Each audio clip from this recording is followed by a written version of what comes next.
সদৌ অসম ছাত্ৰ সন্থাৰ আহ্বান মৰ্মে পৰিৱেশ আৰু জলবায়ু সজাগতা সপ্তাহত এক কাৰ্যসূচী সদৌ অসম ছাত্ৰ সন্থাই সমগ্ৰ অসম জুৰি যোৱা 24 তাৰিখৰ পৰা ৰূপায়ণ কৰিছে। তাৰে অংশস্বৰূপে আজি বাটৰ নাট এখন সদৌ গুৱাহাটী ছাত্ৰ সন্থাই গুৱাহাটী অঞ্চলত থকা বিভিন্ন মহাবিদ্যালয়ত তেখেতসকলে বাটৰ নাটখন প্ৰদৰ্শন কৰিলে।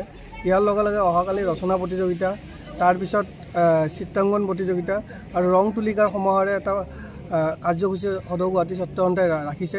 গতিকে এই সমগ্ৰ কাৰ্যসূচীৰ ফালৰ পৰা অসমৰ সমূহ জনসাধাৰণৰ মাজত তথা ৰজা মহাৰাজাক এটাই বাৰ্তা দিব হৈছে যে প্ৰকৃতিৰ যি ভাৰসাম্যতা নোহোৱা হৈছে, গছ কটা যি বন্ধ কৰিব লাগে, এই সকলো মেছেজ এটা আমি দিব বিচাৰিছোঁ আৰু এই সকলো কাৰ্যসূচীত সমূহ অসমবাসী ৰাইজৰ সহায় সহযোগিতা কামনা কৰিছোঁ।